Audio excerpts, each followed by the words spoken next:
ассалому алайкум бинандаҳои азизу гиромӣ, барномаи тиловатии ахборро мустақиман аз телевизиони Тоҷикистон манзури шумо менамоем.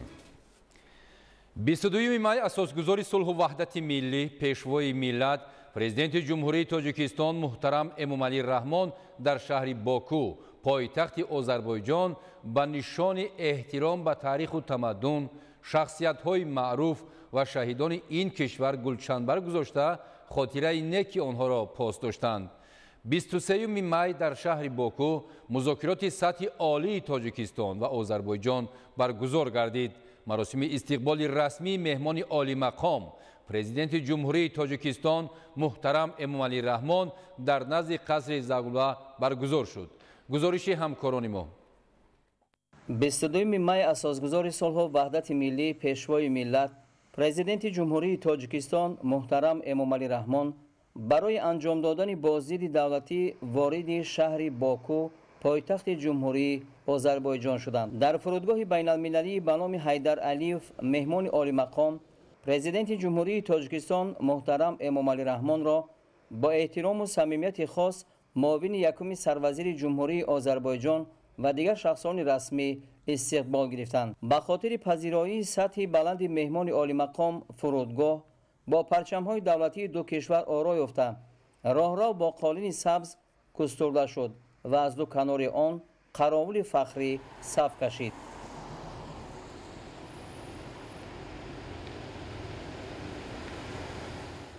бистудуюми май дар доираи сафари давлатӣ дар ҷумҳурии Озарбойҷон асосгузори сулҳу ваҳдати миллӣ, пешвои миллат, президенти ҷумҳурии Тоҷикистон муҳтарам Эмомалӣ Раҳмон дар шаҳри Боку ба нишони эҳтиром ба таъриху тамаддун, шахсиятҳои маъруф ва шаҳидони ин кишвар дар назди оромгоҳи роҳбари умумимиллии Озарбойҷон Ҳайдар Алиев, ҳамсари Ҳайдар Алиев Зарифа Алиева ва дар назди гулхани ҷовидони шаҳидони Озарбойҷон гулчанбар гузошта, хотираи неки онҳоро пост доштанд. дар маросими гулчанбаргузорӣ президенти ҷумҳурии Тоҷикистон муҳтарам Эмомалӣ Раҳмонро ҳайати расмии ҷумҳурии Тоҷикистон ва намояндагони воломақоми ҳукумати ҷумҳурии Озарбойҷон ҳамроҳӣ намуданд.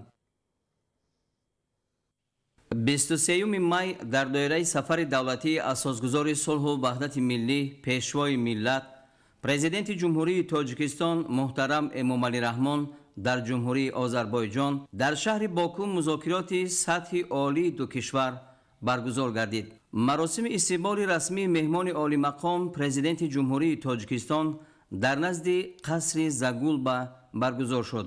сарвари давлати Тоҷикистон муҳтарам Эмомалӣ Раҳмонро президенти ҷумҳурии Озарбойҷон муҳтарам Илҳом Алиев пешвоз гирифта ба болои шоҳсуфаи ифтихорӣ даъват намуданд. Qaravul, faragat! Soldan qarşılamaq üçün. Qaravula! Ol!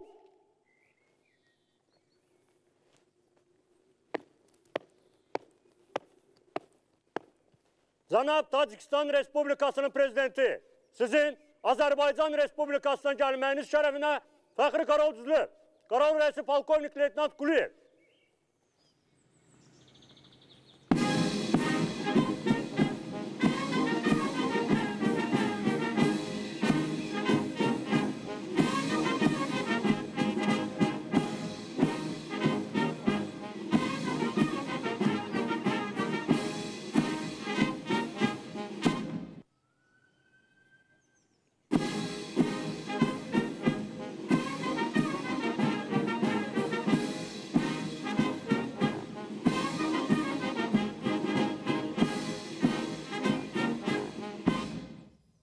Salam asker.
مذاکرات سطح عالی جمهوری تاجیکستان و جمهوری آذربایجان نخست با واخوری خاصه سران دولت‌ها محترم امامعلی رحمان و محترم ایلهام علیف آغاز گردیده. در ملاقات با هیئت‌های رسمی دو جانب ادامه یافت. اساسگزار صلح و وحدت ملی پیشوای ملت پرزیدنت جمهوری تاجیکستان محترم امامعلی رحمان و پرزیدنت جمهوری آذربایجان محترم ایلهام علیف برای پذیرایی و مهمان نوازی صمیمی اظهار سپاس نمودند. آذربایجان دوست و شریک با اعتماد تاجیکستان میباشد. تاکید داشتند در آغاز ملاقات پرزیدنت جمهوری تاجیکستان محترم امامعلی رحمان در رفت ملاقات جانب‌ها حالت کنونی و دورنمای مجموعه مناسبت‌های دو کشور را در بخش‌های سیاسی، رابطه‌های بین پارلمانی، تجارتی و اقتصادی و فرهنگی و گومانیتری بررسی نمودند. استفاده ثمرناک اقتدار کمیسیون مشترک بین حکومتی اوید به مسائل همکاری تجارتی و اقتصادی برای رسیدن به هدفها در سمت تجارت و اقتصاد ضرور شمرده شد. صنعت، انرژتیکا و کشاورزی از بخش‌های مهم همکاری کشورها نامیده شده. با تشکیل کارخانه‌های مشترک صنعتی و کارکرد محصولات کشاورزی معروف ظاهر کرده شد. جانب‌ها اهمیت رشد همکاری در ساحه‌های علاقه هوایی، نقلیات و کمونیکاسیون، بارکشانی و استفاده بندر بحری باکو را تاکید نمودند. ضمن بررسی نتیجه‌های همایش تجارتی که در حاشیه سفر دولتی پیشوای ملت در شهر باکو دایر گردید، سرور دولت ما تاکید داشتند که نتیجه‌های آن از امکانات‌های زیاد برخوردار بودن دو کشور را در گسترش رابطه‌های اقتصادی نشان می‌دهند. ذکر گردید که گسترش مناسبت‌ها در ساحه‌های سیاحی، مهاجرت، معارف و فرهنگی و گومانیتری برای مردمان دو کشور سودآور خواهد بود. در این ضمن پیشنهاد گردید که سال آینده در تاجیکستان روزهای فرهنگ آذربایجان گذرانده شود. ضمن بررسی مسائل همکاری در چهارچوب سازمان‌های بین‌المللی جانب‌ها از تجربه خوبی منتظم دستگیری نمودن تشبس‌های یکدیگر از جمله آید به مسائل آب و اقلیم در عرصه بین‌المللی یادآور شدند. در رفت ملاقات هماهنگی نزدیک کشورها در مبارزه با تروریسم، افراطگرایی و دیگر ظهورات جنایت‌های متشکل فراملی تاکید گردید. پرزیدنت جمهوری تاجیکستان محترم امامعلی رحمان از پرزیدنت جمهوری آذربایجان محترم ایلهام علیف دعوت به عمل آوردند که در فرصت برایشان مناسب به تاجیکستان تشریف آورند. بعد انجام ملاقات و مذاکرات سطح عالی در حضور و با اشتراک پرزیدنت جمهوری تاجیکستان محترم امامعلی رحمان و پرزیدنت جمهوری آذربایجان محترم ایلهام علیف مراسم امضای سندهای نو همکاری برگزار گردید که ضمن آن 14 سند نو همکاری به امضا رسید.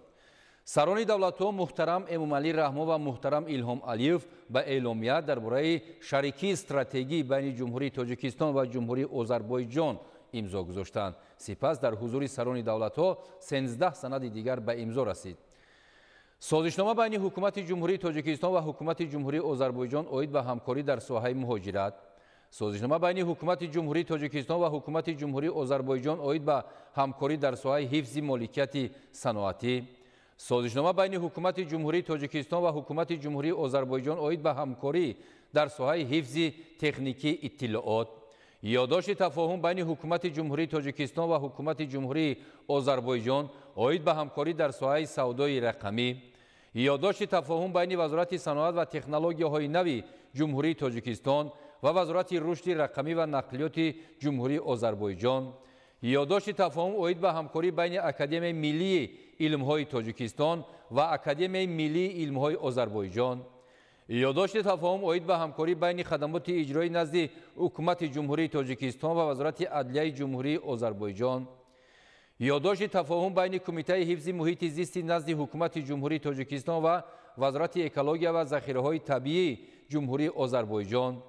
یادداشت تفاهم اوید به همکاری در ساحه سیاست ضد انحصاری بین خدمات ضد انحصاری نزد حکومت جمهوری تاجیکستان و خدمات دولتی اوید به نظارت ضد انحصاری بازارهای استعمالی نزد وزارت اقتصاد جمهوری آذربایجان. یادداشت تفاهم اوید به همکاری بین کمیته کار با زنان و عائله نزد حکومت جمهوری تاجیکستان و کمیته دولتی جمهوری آذربایجان اوید به مسائل های عائله، زنان و کودکان در سمت برابری گندری. یادداشت تفاهم اوید به همکاری بین پالاتای حساب جمهوری تاجیکستان و پالاتای حساب جمهوری آذربایجان. خریطه راه اوید به همکاری در ساحه سیاحی بین کمیته رشد سیاحی نزد حکومت جمهوری تاجیکستان و اگنتی دولتی اوید به سیاحی جمهوری آذربایجان. یادداشت تفاهم بین اگنتی صادرات نزد حکومت جمهوری تاجیکستان و اگنتی اوید به هوسمندگردانی صادرات و سرمایه‌گذاری‌های آذربایجان. در آخر سران دولت‌ها محترم امومعلی رحمان و محترم ایلهام علیف برای نمایندگان واسطه‌های اخبار عموم نشست مطبوعاتی آراسته از نتیجه‌های ملاقات و مذاکرات سطح عالی اظهار قناعتمندی نمودند. امضای اعلامیه درباره شریکی استراتژی بین جمهوری تاجیکستان و جمهوری آذربایجان رویداد مهم تاریخی نامیده شد. بیننده‌های عزیز، برنامه اخبار را ادامه می‌دهیم. گذرانیدن خط آب نوشاکی، بنیاد پل، تعمیر و تجدید راه‌ها و سهمگذاری در رشد محل از جمله نجیب‌ترین خصلت‌های انسانی به شمار می‌روند. با این مقصد ساکنان ناحیه رودکی عبدالنظر صبورов و ایدیبک تغویف از حساب مبلغی برای ادای فریضه حج جمع آور کردهشان قسمی از راه‌های محلی را تعمیر نمودند. گزارشی همکاران ما در این خصوص.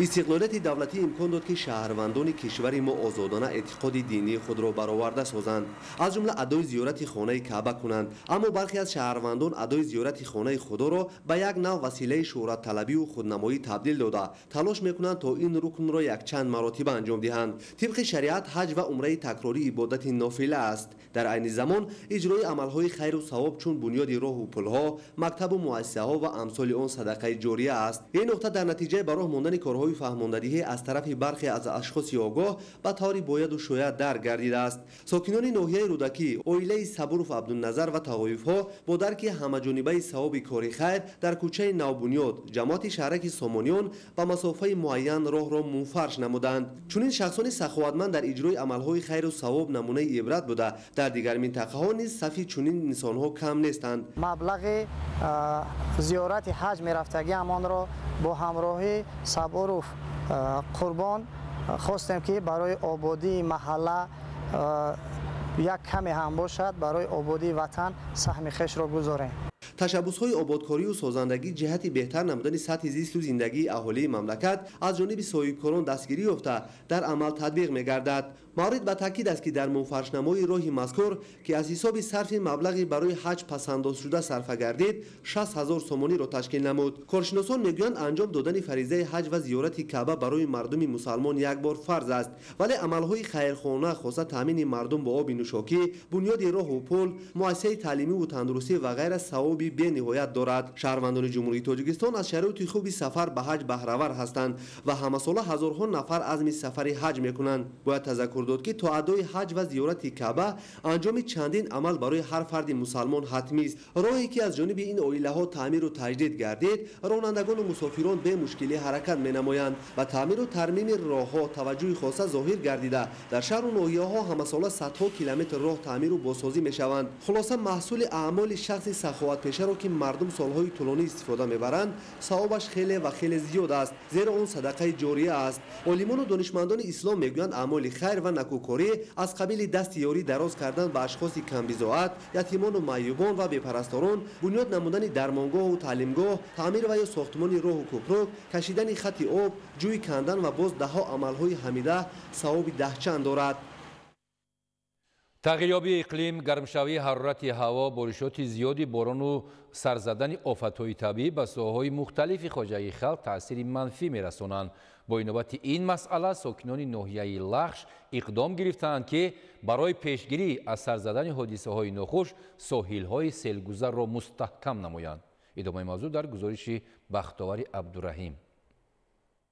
تغییریابی اقلیم و عاقبت‌های ناگوار آن از قبیل آبخیزی، یردفرایی که سالهای آخر در منطقه‌های کشور ادامه دارد، ساکنان ناحیه لخش را به تشویش آورده است. ساکنان و صاحبکاران ناحیه لخش در یک جایگاه با حشر عمومی برآمده با تکنیک‌ها محل‌های سیلگذر را مستحکم می‌کنند.